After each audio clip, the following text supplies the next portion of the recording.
Est-ce que tu désires boire un petit peu encore? Oui?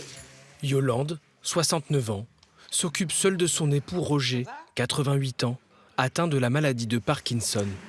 Tu veux un peu de lumière, peut-être, non? Parce que c'est tristouné, là. Il n'arrive plus à marcher, il ne se sert plus de ses mains, il ne se sert plus de ses bras. Attends. Ça va?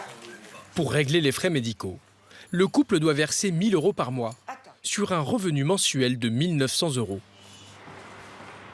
Une situation devenue plus précaire depuis que Yolande a reçu l'avis de taxe foncière de son appartement de 80 mètres carrés, dont elle est propriétaire. Dans 10 jours, je dois payer 2 346 €. Vous les avez? Non, Comment vous allez faire? je ne sais pas. Je me suis jamais occupée de papier. C'est mon époux qui s'est toujours occupé. Donc, c'est vrai que je suis perdue.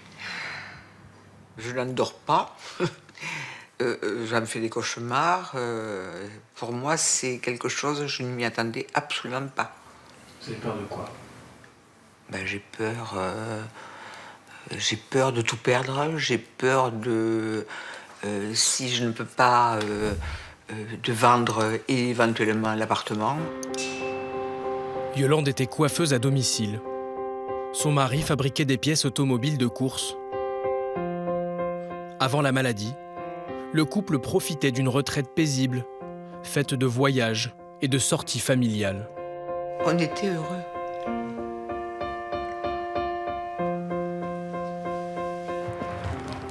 Contribuable modèle depuis toujours, Yolande s'apprête à négocier avec les impôts pour la première fois de sa vie. Dans son centre des finances publiques, Ok. elle est reçue par Anthony, l'un des 43 agents chargés du recouvrement. Je lui dis bonjour. J'ose vous demander, je ne sais pas, parce que c'est la première fois de ma vie que j'ai un problème de ce style-là. Est-ce qu'on ne peut pas m'exonérer carrément de la... Non. Mais il faut faire une demande, après on va regarder votre dossier. Il faut expliquer la situation brièvement. Nous, on a une demande qui fait à la fois difficulté de paiement, donc qui va servir à payer soit en plusieurs fois, soit avoir une partie en remise gracieuse. La suppression partielle, voire totale de l'impôt est possible, à condition de prouver qu'on est insolvable et de bonne foi. Yolande s'est fixé 3 jours pour monter son dossier. Je vous remercie. Oui, bonne journée, madame. Merci, monsieur. Donc à jeudi, sûrement. Ouais. D'accord. Ok. Merci. Ils veulent nous parler de leurs problèmes et pourquoi ils en sont arrivés là. Mais c'est pas ça qui détermine comment on prend la décision. Nous, on veut savoir comment ils vont s'en sortir pour payer cet impôt. Après, Mais vous, en tant que personne, vous écoutez comme ça les problèmes des gens? Qu'est-ce oui. que vous... on prend du recul un peu. Sinon, c'est comme dans le médical, je pense. Je suis pas assistante sociale. Nous, on essaie de faire le recouvrement de l'impôt au mieux possible. Sur les 700 demandes de remise gracieuse partielle ou totale déposées ici cette année, seules 140 ont été acceptées, 20%. Paiement de la taxe foncière, de la taxe d'habitation ou de l'impôt sur le revenu. En ce moment, ce centre des finances publiques proche de Toulouse accueille près de 150 visiteurs par jour.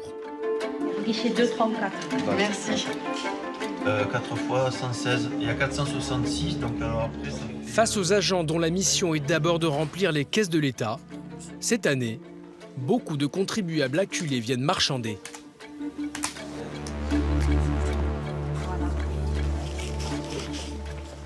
Comme Laurent, technicien fibre chez Orange, 30 000 € de revenus par an. Comme j'expliquais, C'est pour quel impôt? alors c'est la taxe d'habitation. Ok. Ok. Donc ma mère qui a reçu donc 327 € donc à payer, elle est retraitée. Oui. Et moi, depuis le début de l'année, je suis hébergé chez elle. Donc, Ok. donc on m'a expliqué qu'apparemment, par rapport aux revenus de ma mère et moi, Plus les vôtres, ouais. ouais, on paye une taxe Oui. d'habitation. Alors, moi, on est bon, d'accord pour payer, mais est-ce que ça serait possible de faire un étalement? Parce que moi, de mon côté, je suis à la situation de surendettement. J'ai mon dossier ici, si vous voulez. Hop. Cette année, seuls 20% des foyers payent encore la taxe d'habitation. Laurent et sa mère touchent à eux de 53 000 € par an. Trop pour être exonérés. Donc en fait, il faudrait... c'est juste payer en 2 fois. Si c'est possible, oui. Oui, oui. Ouais, payer en 2 fois, ouais. Alors, est-ce que vous avez pris un RIB avec vous? Alors, un RIB, ouais. Et vous lui accordez un délai automatiquement? Si c'est tous les ans qu'une personne demande, on a tendance à dire, bon, vous en avez déjà profité 1 an ou 2 ans auparavant. Bon, il faut vous organiser peut-être en vous mensualisant. Ça évitera que ça arrive chaque année. Là, c'est pas le cas, hein, puisque en fait, les 2 années d'avant, ils n'ont pas eu de taxe d'habitation. Ils habitaient à 2 endroits différents. Eh bien, merci. Bonne journée. Également. Merci. Donc ça va se faire tout seul. Hein. OK. Laurent ne reviendra sans doute pas l'an Au prochain. revoir, monsieur. En 2023, la taxe d'habitation sera supprimée pour tous les contribuables. En ce mois d'octobre, c'est une autre taxe qui concentre les difficultés. Et celle-là n'est pas près de disparaître.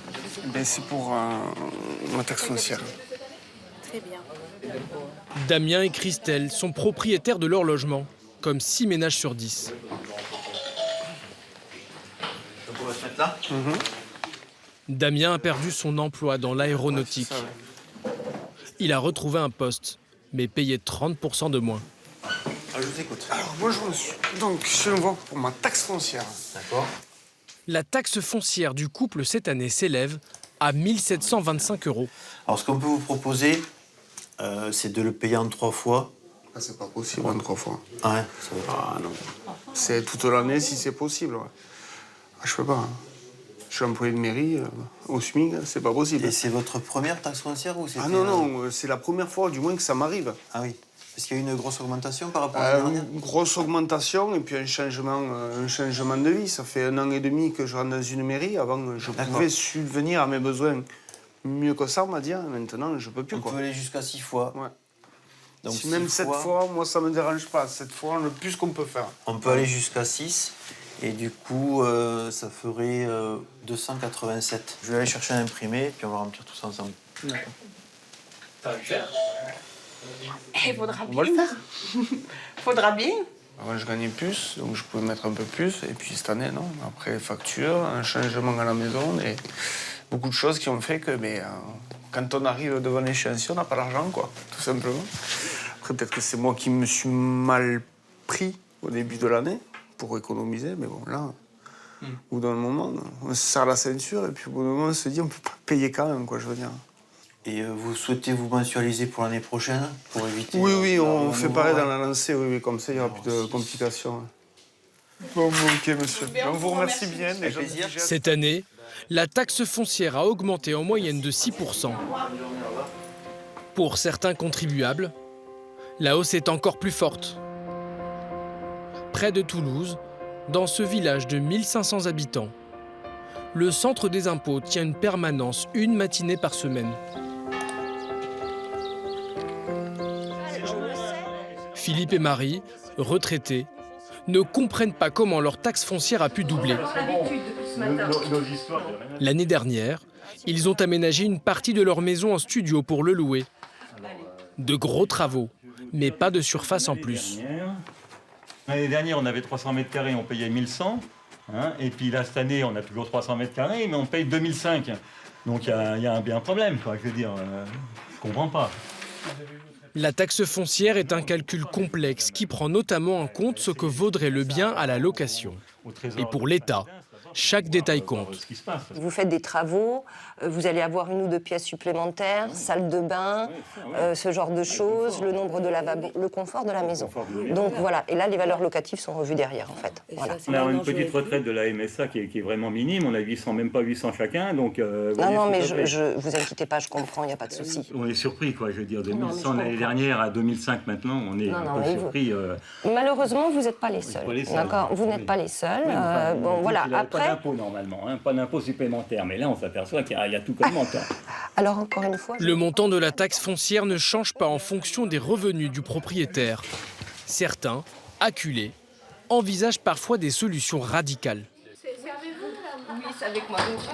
Anna, ancienne femme de ménage, vient de s'installer dans le village. Elle se présente avec une facture de 1 700 € correspondant à son ancienne maison. Et donc, c'était pour voir si c'était possible d'échelonner ma taxe foncière. Ah, donc en fait, c'est par rapport à la taxe foncière, Oui. alors? D'accord, vous êtes à Boulogne. Ok. Oui, là, c'est de l'ancien logement.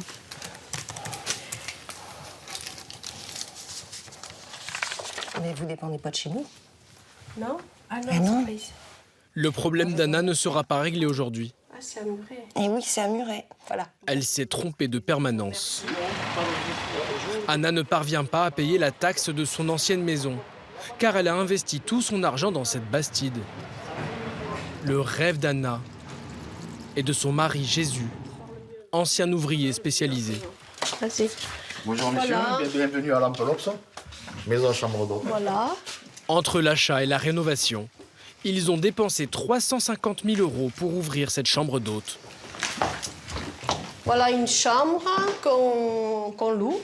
7 chambres sur 450 mètres carrés. Voilà. Et une déco à moindre coût. Ça, c'est Jésus qui l'a fait, celui-là, avec une boîte de Ikea. Oui, c'est une boîte Ikea. Il a fait des tiroirs, il a mis les pieds. Pour l'instant, la location des chambres ne décolle pas. Seulement 1 400 € de recettes en 4 mois. Ah ouais. Pour seul autre revenu, la pension d'invalidité de Jésus, 1 500 € mensuels. L'an prochain, il risque d'avoir encore plus de difficultés à payer la taxe foncière de cette nouvelle maison. 2 980 €. Si on ne peut pas régler ces sommes-là, on ne peut pas garder la maison, ça c'est évident. Eh bien, je revends tout et c'est tout, hein, je ferme. Vous partez où? Au Portugal. On va voir. Parce que c'est moins cher et qu'avec des petits revenus, on vit carrément mieux. Et oui, et que les impôts sont moins costauds. Pour payer moins d'impôts, il y a ceux qui négocient, ceux qui envisagent de vendre, mais aussi ceux qui fraudent. Au centre des impôts de Balma, Jean-Christophe Bernard, inspecteur principal, piste les contrevenants. Ah, déjà ? Il faudrait qu'on regarde là, le fichier là, des affaires pour la fin de la semaine, si on peut récupérer quelques dossiers qui pourraient être plus ou moins frauduleux. Alors qu'il ne reste que quelques jours pour corriger les déclarations de revenus en ligne, certains en profitent pour les truquer. Un contribuable vient de déclarer 4 000 € de frais pour une femme de ménage. Contentieux. J'ai trouvé ça bizarre. Donc j'ai regardé, ça lui génère 2 000 € de remboursement d'impôts. Et donc je lui ai demandé de me justifier de la somme de 4 000 € qu'il avait portée en aide à domicile. Il m'a répondu pour me dire, voilà, je vous envoie l'attestation. Sauf que l'attestation qu'il m'a envoyée, j'ai eu un doute. On voit que c'est pas net. Ouais, il n'est pas net le logo. C'est une copie, c'est une image. Et l'attestation, on voit les caractères sont pas. Les caractères sont pas bons, oui. Là, il n'y a pas une continuité sur la colonne. Oui. Je lui ai dit, c'est bizarre. Je vais écrire à l'entreprise qui m'a dit, c'est un faux. Comment vous savez ces choses-là? Vous les apprenez à l'école des impôts? C'est l'expérience, ça. La fraude documentaire, c'est récent, puisque bon, les outils informatiques permettent aujourd'hui de faire des choses qu'on ne faisait pas il y a 15 ans. Quoi. En région parisienne. Pris la main dans le sac, l'homme a reconnu la tentative de fraude. Il encourt 45 000 € d'amende et 3 ans de prison pour usage de faux. Étonnamment, Jean-Christophe Bernard accepte de passer l'éponge. Oui, bonjour monsieur. Vous me confirmez être d'accord pour qu'on corrige votre déclaration, hein? On est d'accord, sans problème. De toute façon, j'ai suivi au pied de la lettre parce qu'on s'est dit ce qu'on a échangé, en fait, ça n'arrive pas par téléphone. Donc je vais faire la correction et comme je vous ai dit, on en reste là pour l'instant, d'accord? Oh là là, merci, je sais pas quoi vous dire. Honnêtement, non, je sais pas quoi vous dire. Bonne fin de journée, au revoir. Merci également, au revoir monsieur. Vous leur faites encore peur? Vous avez vu? Enfin, moi, j'aime bien régler ce problème de cette façon-là parce que je trouve que ça montre qu'on est présent, mais qu'on n'est pas non plus inhumain, quoi. C'est une fraude, c'est grave. 2 000 €, c'est pas rien. Mais bien sûr, Ouais. oui, bien sûr. Mais peut-être que pendant 10-15 ans, maintenant, il va se tenir à carreau, quoi, c'est tout. Le dossier de ce contribuable sera quand même transmis au contrôle fiscal. Ses déclarations des 3 dernières années seront épluchées. L'administration sera-t-elle aussi bienveillante avec Yolande? Avec plaisir, madame. La retraitée qui s'occupe seule de son époux revient pour sa demande d'exonération de taxes foncières. Elle a établi la liste de toutes ses dépenses. Vos rentrées et vos charges. C'est pas pire, non, mais... vous avez tout mis. Jusqu'au paquet de couches pour son mari. Ah oui, à chaque fois vous avez Voilà. mis... Ouais, ok, d'accord. Ceci dit, ça c'est comme pour l'échange. Bon, ça paraît fou ce que je dis, mais c'est énorme. Hein. On dirait que je fais la mendicité. Je pensais jamais en arriver là.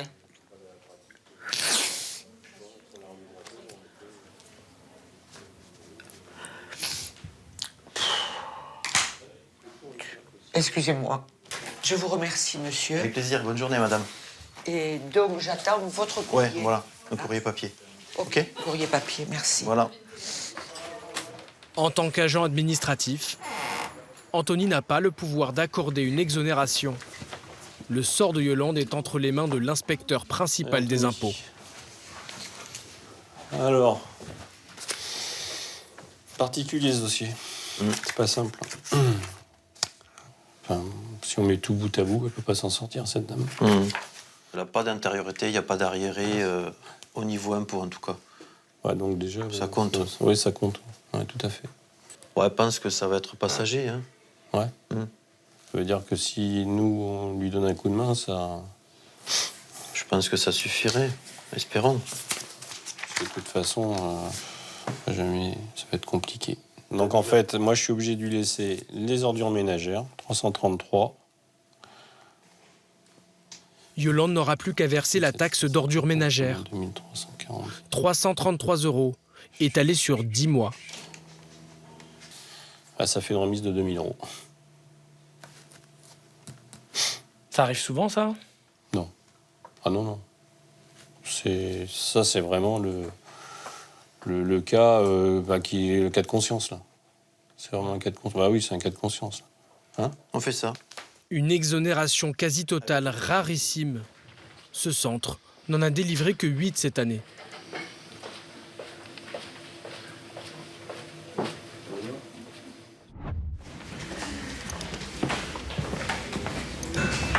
Bonjour monsieur.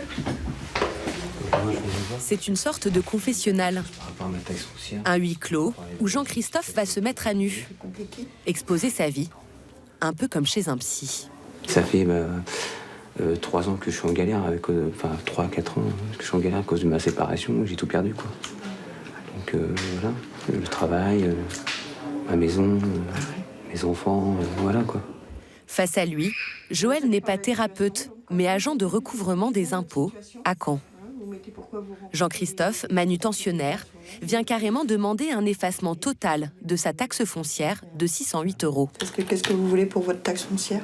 Savoir s'il pouvait me faire un geste pour rapport à cette taxe à payer, parce que moi en ce moment j'ai 300 € de pension à donner par mois et je fais de l'intérim, donc j'ai pas de CDI ni de CDD. Et puis, vous avez votre taxe d'habitation aussi, qui sera payée. Oui. Vous aurez 425 de taxe d'habitation. Il n'avait pas encore reçu cet avis d'imposition-là. C'est un nouveau coup de massue. Alors, ce sera payé pour le 15 novembre cette-ci. Pour obtenir ce que les impôts appellent une remise gracieuse, Joël lui explique qu'il doit constituer un dossier détaillé prouvant la détresse de sa situation. J'espère bien avoir quelque chose quoi. Pourquoi j'aurais rien que c'est bien la première fois que je viens pleurer à la porte pour pouvoir avoir quelque chose, alors qu'avant j'avais une situation super correcte quoi. Je ferais bien aussi qu'on m'aide moi, pas que les autres. Voilà. Allez, ça va aller. Au revoir monsieur. C'est votre première déclaration, c'est ça? Ouais. Depuis 5 ans, les contribuables acculés sont de plus en plus nombreux à se présenter au guichet des centres de finances publiques. On me réclame 500 et quelques euros et moi je suis dans la gadoue. Plus seulement des retraités aux pensions modestes ou des étudiants sans le sou, mais des salariés et même des propriétaires incapables de s'acquitter de leurs impôts sur le revenu ou de leurs taxes foncières. Moi, je ne suis pas imposable. Avec 1 100 € par mois, vous pensez que ça me met bien dans l'embarras? Bah oui, je comprends, oui. La taxe foncière, est-ce que je suis obligée de la payer ou est-ce qu'on peut trouver un arrangement? D'ici 2 mois, mon appartement peut être saisi. Alors, je vais voir comment je vais faire. Faut que je trouve un job absolument. Donc là, vous allez avoir aussi ça à payer. En plus des 200, ouais, ça fait peut-être un peu beaucoup là. Il faut que je puisse vivre. Ben oui, je comprends, monsieur. Mais... Comment plaider sa cause? Sur quels critères les fonctionnaires des impôts accordent-ils ou non des faveurs? Ils nous ont exceptionnellement ouvert les portes de ces alcôves, habituellement secrètes, confidentielles. Bonjour.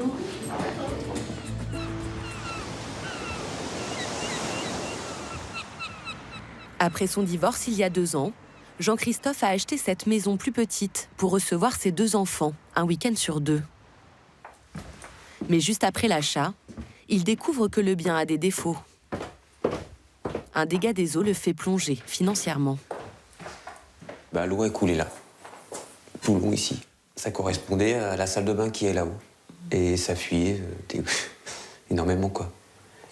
En fait, ça, c'est le plafond qui était tout pourri, enfin, qui était humide, quoi. On a été obligé de tout refaire de A à Z, quoi, parce que c'était pas possible, quoi. L'assurance n'a pris en charge que la réfection du plafond. Jean-Christophe a consacré ses 5 000 € d'économie à refaire tout le rez-de-chaussée. J'ai préféré avoir une vie correcte avec mes enfants que mettre de l'argent de côté. Je pense que tout papa aurait fait la même chose que moi, je pense. Jean-Christophe gagne en moyenne 1 300 € par mois. Il est endetté. Il dit avoir du mal à honorer le paiement de sa pension alimentaire. Alors il mise tout sur le courrier qu'il doit adresser aux impôts. Lettre type pour remise gracieuse aux impôts.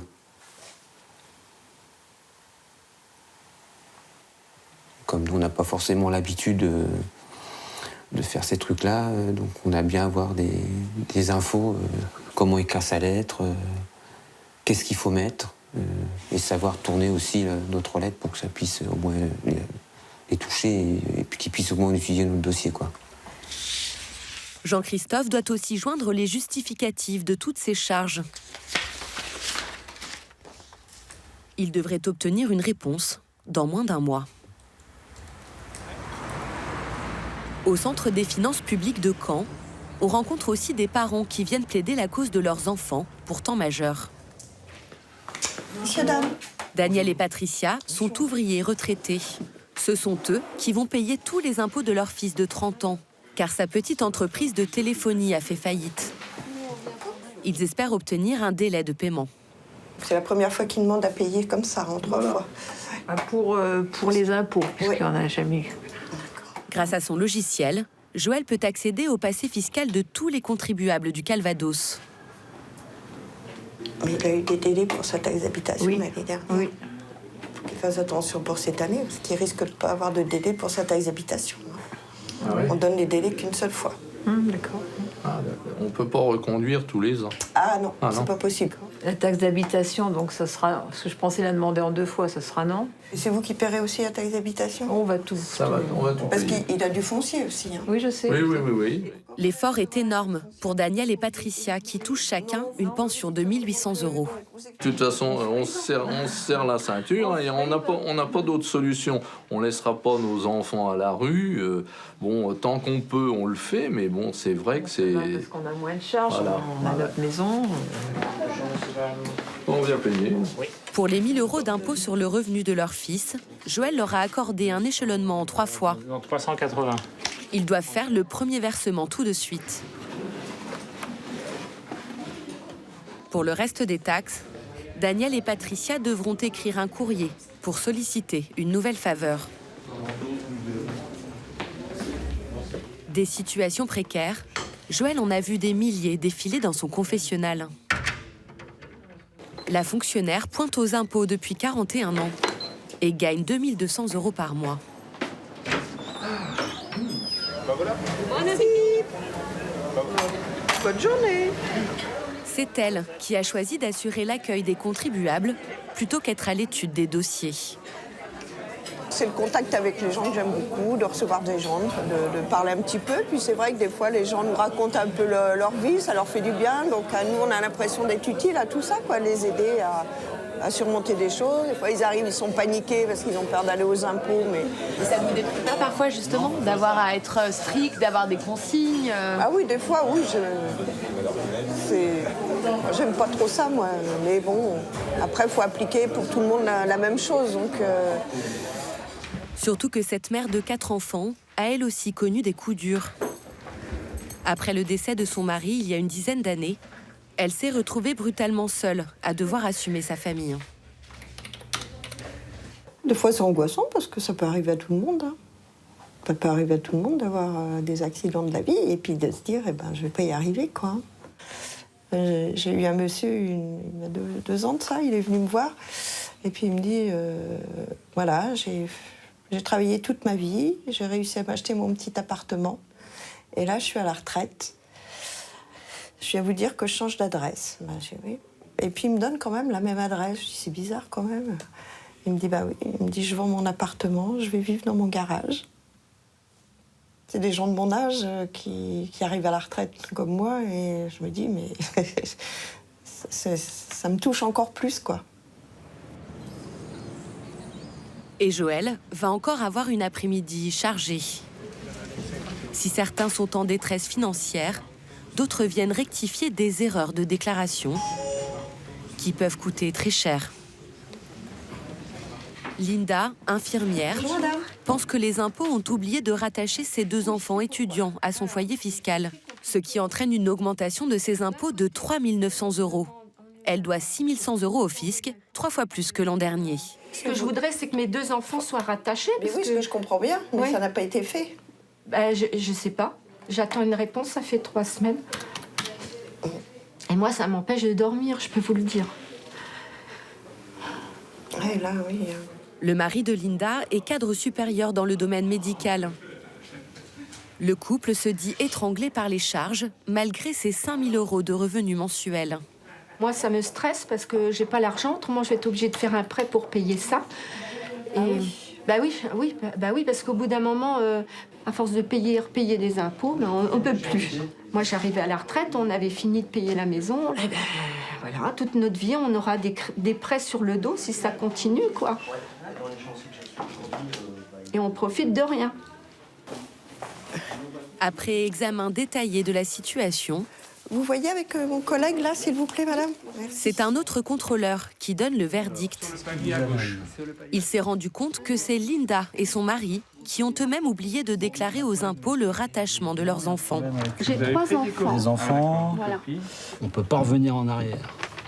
Il est impossible d'avoir une omission, d'un oubli, c'est impossible. Non, parce que ça, les rattachements d'enfants majeurs, ça se fait au moment du dépôt légal. Lui, mon mari m'a toujours soutenu qu'il l'avait fait. Alors ce qui est fou, c'est que les impôts, ils ont le droit de revenir en arrière, mais nous, soi-disant qu'on a oublié les 2 enfants, et on ne peut pas revenir en arrière. Par contre, vos enfants, ils peuvent faire leur propre déclaration. Impossible de rattraper l'étourderie, mais les impôts concèdent quand même une remise de 600 €.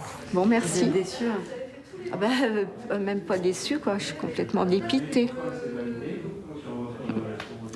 Merci, au revoir.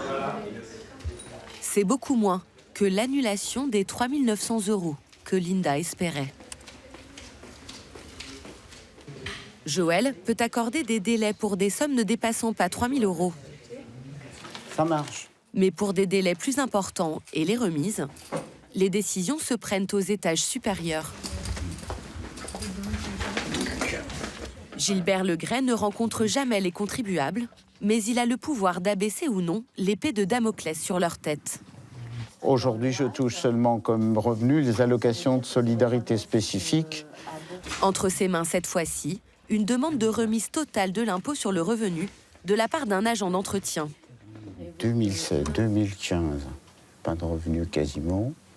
2014, Gilbert passe au moins une vingtaine de minutes sur chaque cas. 2013. Vous faites votre petite enquête, en fait. Tout à fait. Sans que ça devienne de l'inquisition. Voilà. Donc il vit seul, il n'a pas d'enfant en charge. Il a un appartement de quelle surface? En quelques clics, Gilbert peut tout vérifier. Le patrimoine, le nombre de comptes bancaires, les assurances-vie. Il peut aussi remonter le passé fiscal des contribuables jusqu'en 2010. Visiblement, il a un enfant pour lequel il paye une pension alimentaire. Donc... Il additionne ensuite les charges du contribuable pour calculer ce qu'il appelle son reste à vivre. Donc ça fait 102 € par mois. Pour manger et pour tout le pour reste. Manger, pour s'habiller, pour, on ne veut pas dire se distraire, parce qu'il ne reste plus suffisamment. Là, il est vraiment dans une très mauvaise passe. Donc par conséquent, on va remettre la totalité. Gilbert efface donc complètement l'impôt sur le revenu qui s'élevait à 362 €. Ces décisions n'obéissent à aucun barème défini. Elles dépendent uniquement de son propre arbitrage. Véro, tu peux venir qu'on examine un truc, là? C'est sur quoi? Bon, c'est un gracieux sur lequel je ne sais plus trop quoi faire. Pour un autre cas, celui d'un intérimaire, Gilbert hésite. Il a besoin du regard de sa collègue, elle aussi contrôleur.